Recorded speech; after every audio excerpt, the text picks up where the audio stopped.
reka tubasuhuze kandi tubashimira mwese abadukurikira muri hirya no hino ku isi mu bihugu bitandukanye ku migabane itandukanye, cyane cyane mwe mwumva ururimi rw'ikinyarwanda kuko ari rwo rurimi tuvuga. Ni ku Ihumure TV. Reka nshimire ababanye natwe mu bihe byatambutse, abamaze gukora subscribe ku channel yacu Ihumure TV, muhabwe umugisha n'Imana. Hanyuma nawe utarayikora uyikoze kugira ngo bwibuze dusangire byinshi tubagezaho, muhabwe umugisha kubwo gutekereza gufatanya natwe.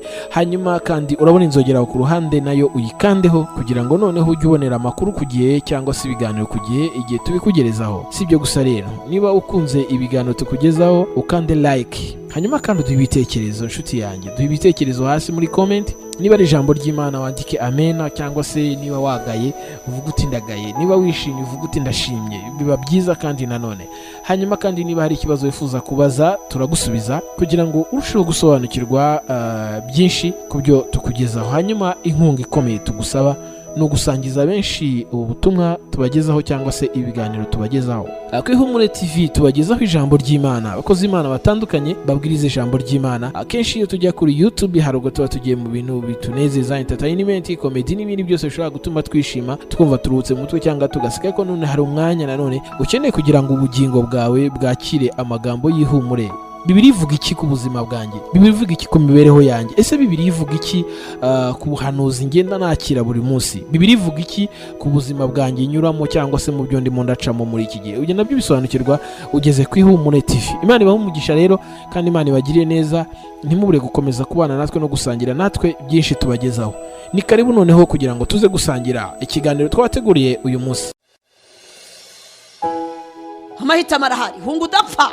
Niyo mpamvu yaje. Hunga udapfa yazanywe n'urukundo rw'Imana. Byashoboka ko watangira gukora ibyo Imana ishaka. Byashoboka ko watangira gukora nta kintu kinanira Imana. Imana iri muri twebwe iradutsindishiriza. Urarushe wa musore we, aba banini babwira bakuri zugi.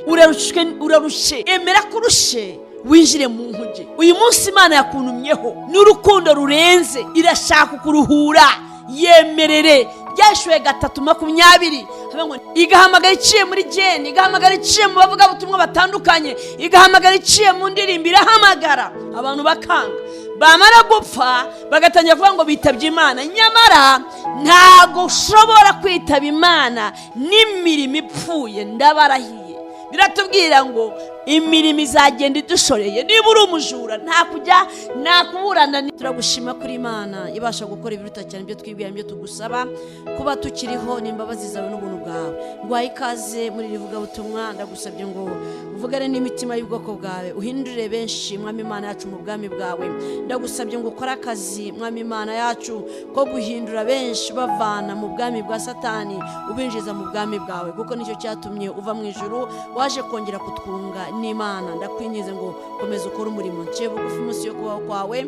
Ndagushabye ngo bane nanjye nigisha ijambo ryawe, ntacyo nabasha tutari kumwe, ariko turi kumwe byashoboka. Urakoze Mwami, mu izina rikomeye rya Yesu usabye twizeye, amen. Imana ibahe umugisha mu izina rya Yesu. Nababwiye yuko hunga udapfa imaze kugera mu myaka 6-7. Turashima Imana itubashishije kuba tucyamamaza inkuru nziza. Hunga udapfa nababwiye ko ari ijambo Imana yambwiye nari mu masengesho. Ijwi rirambwiye ngo iki ni igihe cyo kuburira abantu kugira ngo bahunge badapfa, bahunge imikorere y'umwanzi, bahunge imirimo ya Satani, bahunge Satani, bahungire muri Yesu Kristo.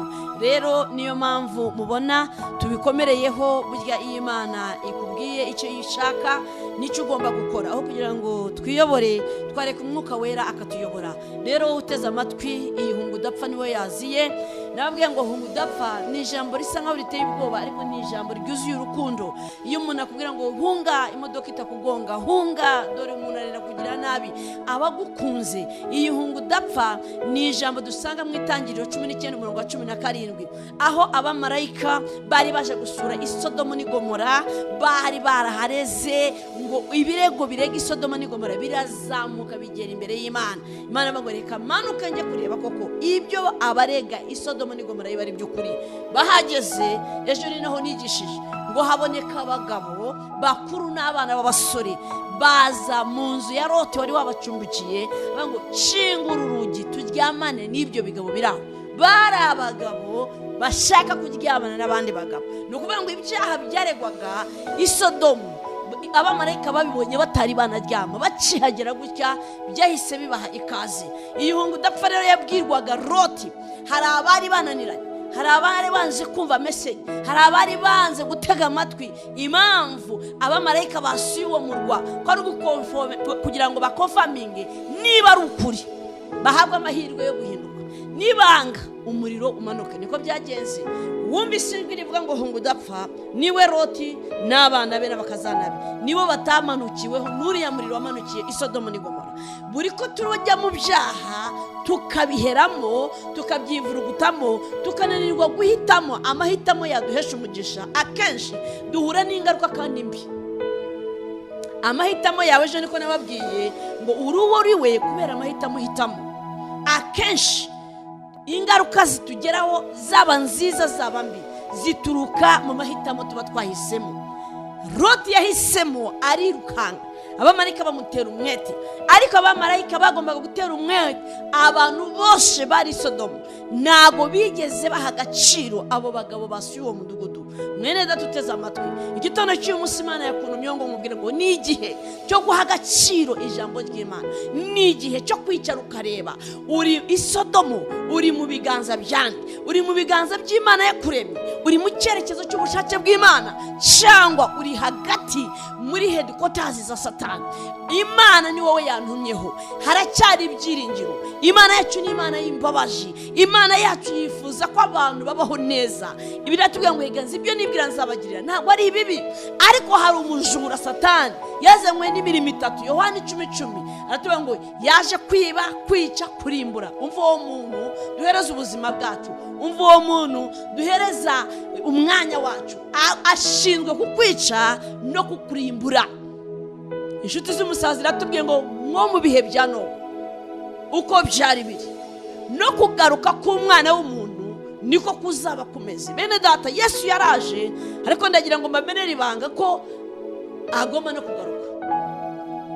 Yesu yazanywe no kutubera umuhuza, yaje kugira ngo twongere dusabane n'Imana yaturemye. Umwanzi amaze gusora Adamu na Eva mu ngobyi, habaye gukubitwa kw'ikirenga n'umwanzi. Umwanzi afata ishusho y'Imana yikoresha uko ashaka. Kayini niho yahereye atema murumuna we Abeli, isi turononeka dusa nabi. Ariko ibyahishuye gatanu baravuga ngo habaye inama mu ijuru, inama y'urukundo, inama yo kuza kuruhura umuntu, inama yo kuza gukura umuntu mu kaga ikamusubiza mu mahoro. Yesu araza arakubitwa, arajanjagurwa. Biratubwira muri Yesaya 5:3 ngo kubera ibicumuro byacu n'intimba zacu ari wowe yabyishizeho, nta keza yari afite katuma bisi bamukunda. Yafashe ibyanjye nawe abyishiraho. Ariko ikibabaje nuko tugishaka kubimusaba ngo twongere dusubize ibyacu, dusubize ibyaha byacu, turacyabikunze. Yabaye ikiraro. Umwizera wese ntabwo azarimbuka, umwizera wese azahabwa ubugingo buhoraho. Ibyakozwe n'intumwa 12:4 haravuga ngo kuko nta rindi zina twahawe ryo gukirizwamo, nta rindi zina twahawe. Bene data, turahunga iki? Turahungira hehe? Turahunga Satani. Satani niwe mwanzi wa mbere ku isi, wanga ishusho y'Imana umuntu. Yifuza kuva mu gitondo kugeza mu ijoro ko wakora ibibabaza Imana yawe. Ariko mwene data, ndashaka kubwira, iki ni igihe cyo gufata icyemezo, ukamenya neza ko ugomba guhunga Satani. Satani yaje kwiba, kwica, kurimbura, nta keza kwifuriza. Arashaka kukumira wese, arashaka kwica ubuzima bwawe, arashaka. Ni mu izina rya Yesu gusa dushobora guhungira. Yesu yatubeye ubuhungiro. Uraza kuhisomera, sindi buhasome. Ibyakozwe n'intumwa 4:12 biratubwira ngo kuko nta rindi zina twahawe, nta wundi, nta kindi cyashobora gutuma dutsinda icyaha uretse umwana w'Imana Yesu Kristo. wasize icyubahiro cyo mu ijuru akaza hano ku isi akaza gucungura umuntu. Ariko abantu muri iki gihe ntabwo barimo kumva, bamwe babyita uko bishakiye. Mwene data, ko mu minsi ya Nowa byari biri. Nowa yubakaga inkuge birira, Nowa yubakaga inkuge bamuseka. Nowa yarababwiye ati bene data, hari icyo Imana yavuganye nanjye, ndagira ngo nanjye mbamenere ibanga. Dore iyi nkuge Imana yameneye ibanga, yambwiye ko ngomba kuyibaza igihe kizagera iyi si ikazingwa nk'umusambi. Hazagwa imvura, iyo mvura izaba ije gukosora, guhana abatumvira Imana. Yabonye abantu bose barononetse kandi yabahaye amahirwe yo kwinjira mu nkuge, ariko barabyanga. Bagabo bati igisaza cyarasaze. Igisaza cyagize gute?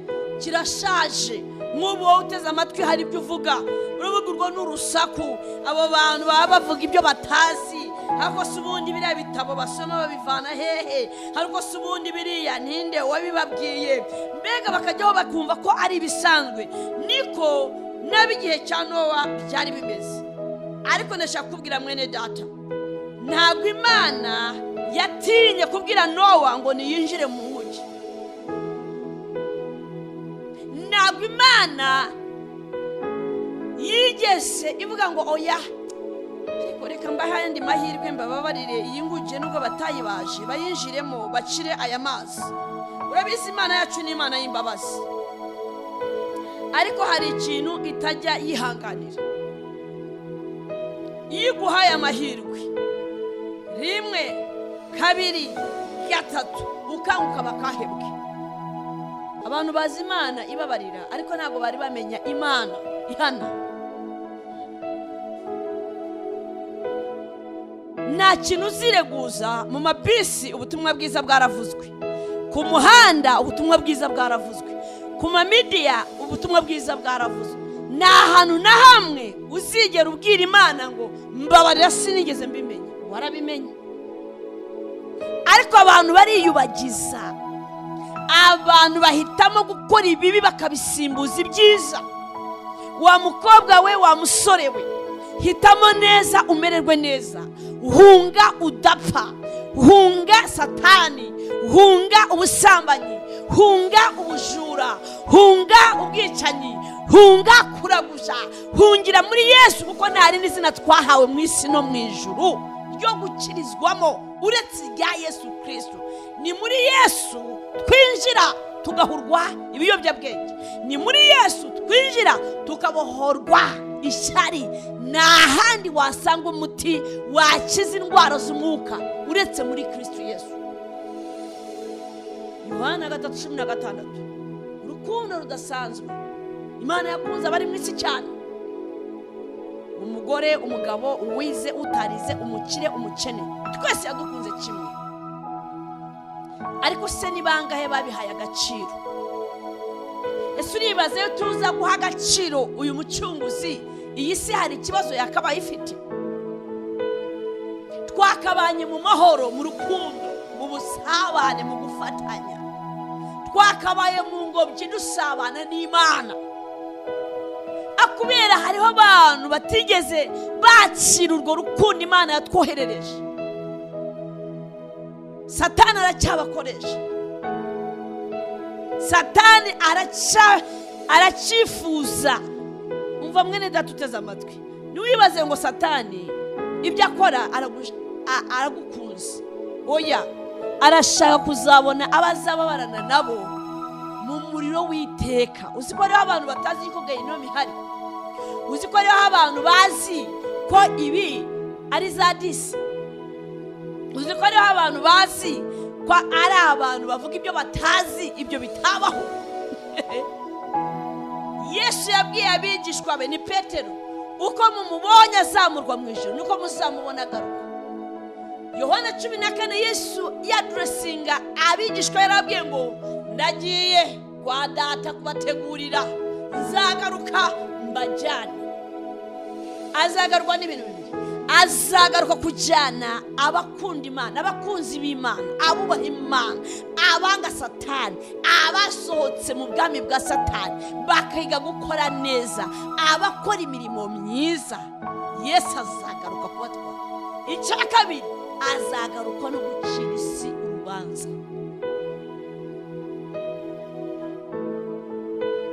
Ubikore, ubiraremo, wisasire ibyaha, bigutunge, bikugaburire. There is an end. Hari iherezo. Hari iherezo bene data. Ariko tureke no kugaruka kwa Yesu. Ntabwo muhora mwumva amatangazo atandukanye kuri za radiyo ko abantu bitabye Imana, umuntu akaba yapfiriye mu bujura bamurashe. Itangazo ntibavuge ngo yitabye shitani, ntibajya bibaho kumenya ko Satani ari umujura koko. Abantu bagatinya kuvuga ko, akavuga ko yapfuye yishwe n'urupfu rutunguranye, yitabye Imana. Umujura yitabye Imana, umusambanyi yitabye Imana. Ariko kubera iki bashobora kuryoshya amatangazo, nyamara uri muzima utajya witaba Imana? Ntabwo bishaka ko wakwitaba Imana wamaze gushira mu mwuka. Twitaba Imana tukiri bazima. Imana irahamagara, igahamagara iciye muri jeni, igahamagara iciye mu bavuga butumwa batandukanye, igahamagara iciye mu ndirimbo, irahamagara abantu bakanga. Bamara gupfa bagatangira kuvuga ngo bitabye Imana, nyamara ntabwo ushobora kwitaba Imana n'imirimo ipfuye. Ndabarahiye, biratubwira ngo imirimo izagenda idushoreye. Niba uri umujura nta kuburana nijoro, reka da, bizaba bigushoreye. Ibyo wibye byose bikugose imbere n'inyuma, ntabwo bazajya kuburana nawe. Ibyo wakoze nibyo bizakwereka aho ugomba kujya. Mwene data, kora ibyiza ugifite uburyo, hindukira. Kubera icyo ushobora kukonona ubuzima bwawe ukabura n'ubugingo buhoraho. Kuki udashobora gufata icyemezo ugahunga? Hari Imana iteze amaboko kugira ngo iguhe imbaraga zo gutsinda ibyo bigutsinda ku manywa na nijoro. Kuki wahitamo kwegera umwanzi aho kugira ngo wimuke wegere umukunzi akugirire neza? Reka dusome Itangiriro 7. Haravuga ngo Nowa yinjira mu nkuge, umwuzure urimbura abantu. Nowa we yari umuntu. Nowa yari umuntu. Turabona ngo Nowa yinjira mu nkuge, umwuzure urimbura abantu. Iki ni igihe cy'umuntu kumenya Imana ku giti cye. Iki ni igihe cyo gufata icyemezo. Impamvu Nowa yinjiye mu nkuge nuko yari yayibaje. Uzi ko dufite abantu bashaka kwinjira mu nkuge batabaje? Uzi ko dufite abantu bari aho bicaye bazi ngo inkuge bazayinjiramo badafite umwanya wo kubaza inkuge? Icyatumye Nowa yinjira hari ibyo yari yubatse. Icyatumye abantu batinjira mu nkuge hari ibyo banze kubaka. Uwiteka abwira Nowa ati, injirana mu nkuge n'abo mu nzu yawe mwese, kuko ari wowe nabonye ukiranuka mu maso yanjye muri iki gihe. Urajya ngo pretendinga ngo pasiteri arebe yuko ukiranuka, wowe urajya ukishushanya. Oya, Imana irareba. Isi yose imeze nk'igitonyanga mu kibindi, amahanga yose. Nabonye ko ari wowe ukiranuka muri iki gihe. Akabazo karabaza, urakiranuka muri iki gihe? Urabazi inkuge? Inkuge niko gakiza Kristo yatuzaniye bene data. Agakiza hari icyo ukaziho, kubaha Imana hari icyo ubiziho. Yobu 28:28 biratubwira ngo maze ibwira umuntu iti, dore kubaha Uwiteka Imana nibwo bwenge. Twubaha Imana gute? Dukora ibishimwa n'Imana. Uko niko kugira ubwenge. Ariko niyo waba wize waraminuje uri mu mirimo ya shitani, nta bwenge ubufite. Kandi kuva mu byaha niko kujijuka. Hari abanyabwenge hari n'injijuke. Ibyo tubisanga mu nkuge ariko gakiza k'Imana. Wumvugira hari abantu baraye mu mubari na covid bakinjira bakabakingirana bakananirwa no guhaguruka. Ubamvugira ubundi nari nagiye mu Mutara dusanga umusore umwe inzugi zose yazishinguye yazivanye ku nzu y'umubyeyi wiwe. Wiba ari icyuma, yaragiye mu icyuma kiramubwira ngo ubu nonaha ugomba kugira ibyo ugaragaza ko wahuye n'icyuma. Afata inzugi zose agatera hari ababyeyi be barara mu nzu idafunze. Kubera iki? Imbaraga z'umwijima ngo ni icyuma, inzoga zitwa ibyuma. Urakinywa kikaguhindura icyuma ukonona ibintu byose. Ubwo twasanze yasindutse, njyayo kumubwiriza ubutumwa bwiza. Arambwira ati mu by'ukuri nanjye sinzi imbaraga zankoreyemo kugira ngo nshingure none urugo rwa data. Urumva umuntu wiyegereza, urumva umuntu uhindura inshuti, urumva igiseba gutera, urumva uburyo aguhindanya. Ubwo se umusore nk'uwo yashaka umukobwa wandi, cyokora yashaka umukobwa nawe umeze gutyo bahurira mu kabari. Nowa Imana iramubwiye ngo warakoze, wafashe umwanya wo kwitegura, utegura inzu yawe, ufata umwanya wo kwirinda ibyaha n'ibisa n'ibyaha, ukora ibishoboka byose kugira ngo ubane n'Imana amahoro. Dore ntabwo uri buvire mwaho. Kumenya Imana ntabwo ari igihombo bene data. Iyo umenya Imana biragukiza, iyo umenya Imana biguha kurama, iyo umenya Imana biguha ubugingo buhoraho. Kumenya Imana bituma turindwa ibizira n'ibitumbire. Ijambo nk'ugena b'inzu yawe mwese, kuko ari wowe nabonye ukiranuka mu maso yanjye muri iki gihe. Ese muri iki gihe turimo n'abakristo benshi babivuyemo, nawe Imana yakubwira. Hari abavuze ngo okay, tugiye kuzitura, tugiye gukora revenge, tugiye kongera natwe dutangirire hahandi twagiye twajyaga mu gakiza. Tubonye amahirwe yo kongera kugasoma, tubonye amahirwe yo kongera kugukata, tubonye amahirwe yo kongera gushamana. Mwene data, icyaha ni urupfu. Hunga udapfa, hunga. Imana yaguhamagara ngo hunga, iriteguye kukubera ubuhungiro. Birukagira ngo hari ubuhungiro utaruzi. Yesu ni ubuhungiro. Yesu iyo umwinjiyemo utsinda icyaka cyakanyanga. Yesu iyo umwinjiyemo utsinda abacwezi n'abarangi, kuraguza no guterekera. Yesu iyo umwinjiyemo akubohora ingoyi, ukaba umudendezo. Muri iyi minsi uri mu bici. Covid yaraje irayogoza biza batariza, abaminuje, abanyamafaranga, yaraturinganisha. Ariko se nirihe somo ukuyemo? Kuramo isomo ryo kubaha Imana, kuramo isomo ryo kugaruka mu bwiza bw'Imana, kuramo isomo ryo kwegera Imana kuruta kwegera ibyo bintu byose byakwegeraga. Ni wowe ukiranuka mu maso yanjye muri iki gihe. Mwene data, gukiranuka ni umugisha ukomeye ku buzima bwawe. Wa mukobwa we, uramutse ufashe inzira yo gukiranukira Imana, ukemera Yesu akinjira mu buzima bwawe, ukemera Yesu akajya muri wowe ndani, waruhuka. Urarushye, uruhijwe n'ibizira, Satani aragukinagaje. Kubera iki wahita mu mwanzi? Nowa yaramamaje inkuru nziza, nk'uko ubu twamamaza inkuru nziza. Abaseka bagaseka, abakwita umusazi bakwita umusazi. Nyamara no opportunity Imana irimo guhereza abantu. Araza vuba Yesu, n'ubu yaza tura. Wowe uneze amatwi, ubu Yesu aje, ni imirimo ki yagushorera ujya mu ijuru. Ubu nonaha aho turimo kumvira ijambo ry'Imana ko yadutungura, bazatungurana nk'uko guhumbya kw'ijisho.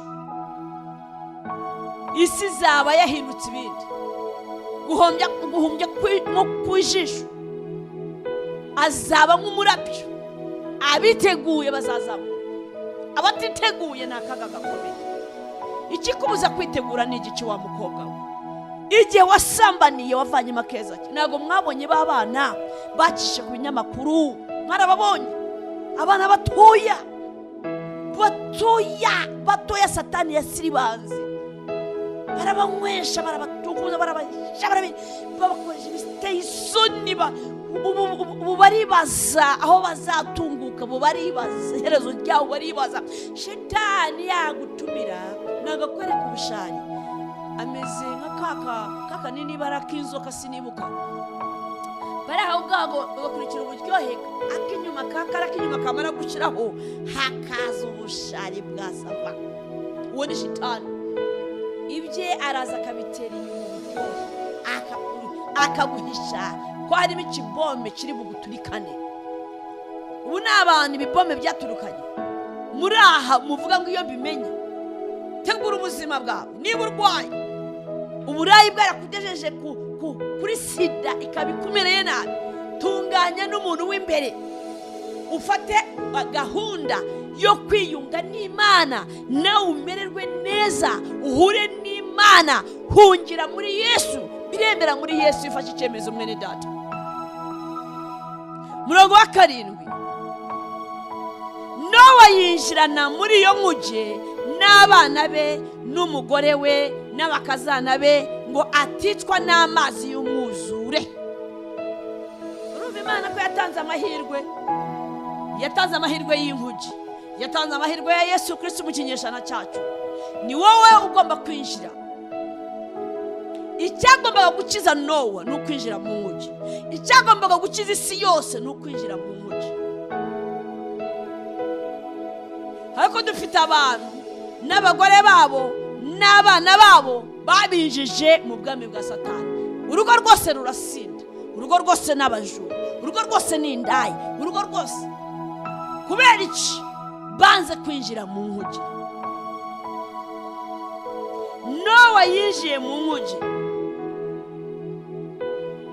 kuko yakoze byose uko Uwiteka yabimutegetse. Murongo wa 5, urumva neza?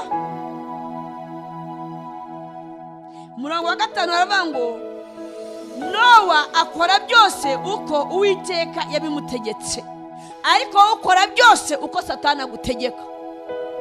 Ukubita bose, urwana bose, ukuramo abana amenyo uko Shetani agutegeka. Urasambana abagufi abarebare nkuko Shetani agutegeka. Uriba ibiceri inoti nkuko Satani agutegeka. Ugira ishari nta keza wifuriza mugenzi wawe nkuko Shetani agutegeka. Ariko amahitamo arahari. Hunga udapfa, niyo mpamvu yaje. Hunga udapfa yazanywe n'urukundo rw'Imana. Byashoboka ko watangiye gukora ibyo Imana ishaka. Byashoboka ko watangira gukora. Nta kintu kinanira Imana. Imana iri muri twebwe iradutsindishiriza. Murongo wa 7, Nowa yinjirana muri iyo nkuge n'abana be n'umugore we n'abakazana be ngo aticanwa n'amazi y'umwuzure. Ndashaka kubwira uteze amatwi, hari amazi y'umwuzure. Yesu araza. Ibyo byaha byose wivurutiyemo birashaka uzakurengana, birashaka uzagutwikira, birashaka kukubuza amahoro, birashaka kukurya. Ariko Umwami Imana arakwinginga, arakubwira ngo hunga udapfa, hungira muri we. Aratubwira muri Matayo 11:28, mwese abarushe n'abaremerewe nimuze musange ndabaruhura. Ateze amaboko. Niwumva ubutumwa bwiza, niwinangira umutima, niwumva ubutumwa bwiza. Isi irasharira, isi irashirana n'ibyayo. Iyi si izazingwa nk'uko umuntu azinga umusambi.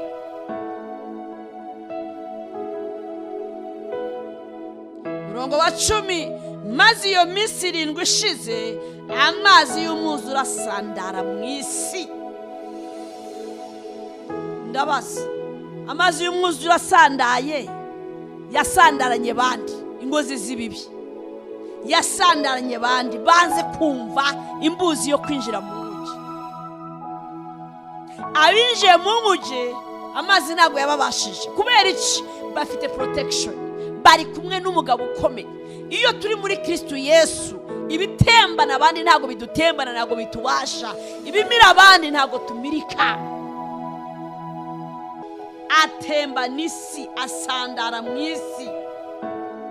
Mwaka 11, mu mwaka wa 600 w'ubukuru bwa Nowa mu kwezi kwa kabiri ku munsi wako wa 17 amasoko y'ikuzimu yose arazibuka, imigomoro yo mu ijuru yose iragomororwa, imvura imara iminsi 40 igwa mu isi ku manywa na nijoro. Kuri uwo munsi Nowa yinjirana mu nkuge na Shema na Hamu na Yafati, abana be n'umugore we n'abakazana be uko ari batatu.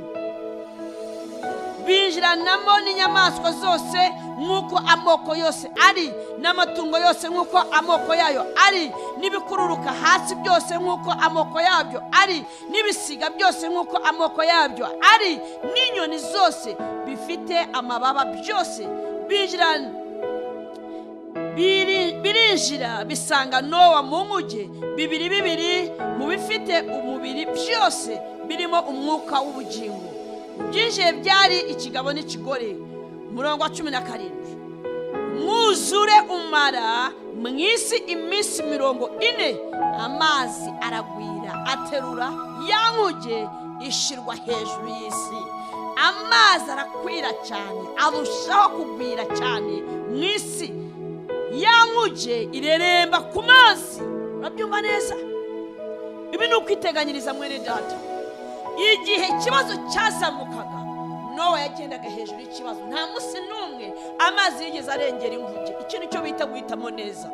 Igihe abandi bameze nabi, igihe abandi bakora ibiteye isoni, kubera kumenya Imana, wowe ntabwo ushobora kubikora.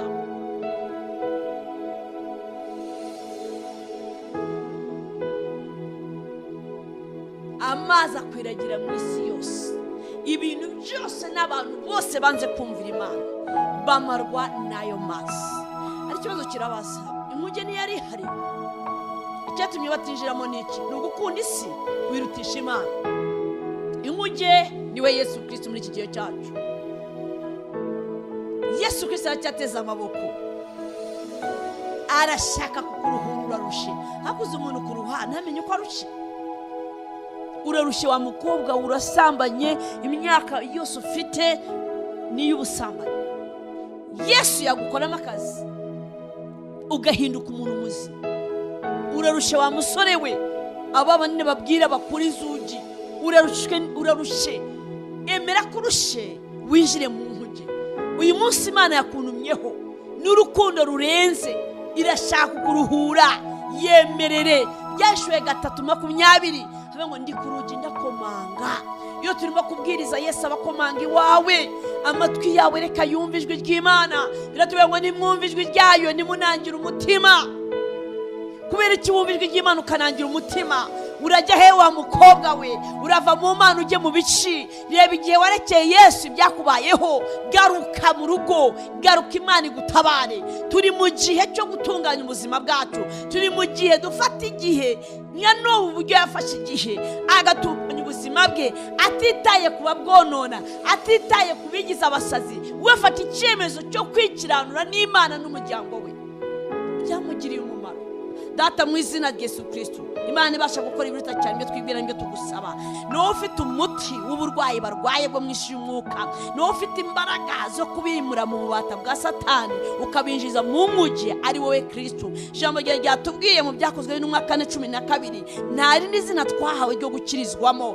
Mana yacu ndakwinginze, aba bana, aba bagabo, aba basore, aba bakobwa bahamagaye, reka ubahe imbaraga zo gutsinda icyaha uko wahaye Nowa imbaraga igihe abandi biyanduguzaga, igihe abandi basindaga, igihe abandi basambanaga, igihe abandi bakoraga ibiteye ishoni. Wagafata umwanya wo kwibaruza inkuge, agafata umwanya wo kukwegera, agafata umwanya wo kwitega amatwi ubushake bwawe, agakora ibyo ushaka. Ijambo ryawe ryatubwiye ngo mbonye ari wowe ukora ibyo nshaka mu gihe nk'iki, ari wowe ukiranuka. Nsabye ubwo buntu bumanukire Abanyarwanda, dufate icyemezo cyo gukiranukira Imana, dufate icyemezo cyo kwinjira mu gakiza. Mu isi izina rya Yesu Kristo umwana w'Imana nzima, ndirukana imyuka yose y'ibyaha, imyuka y'ubutinganyi, imyuka y'ubusinzi, imyuka y'ubusambanyi, imyuka y'ubujura, imyuka itandukanye bakoresha. I render you powerless in the name of Jesus. Ndaguca imbaraga, ndakwirukana mwami Imana yacu. Ijambo ryarema ngo ushaka abantu bose bakizwa, barangiza bakamenya ukuri, bose abize, bose abatarize, bose abakire, bose abakene, ushaka ko bakizwa bakamenya ukuri. Nsabye ngo reka bamenye ukuri muri iyi hungu udapfa, reka habeho gufata icyemezo. Urakoze mwana, ni mu izina rikomeye rya Yesu usabye nizeye, amen.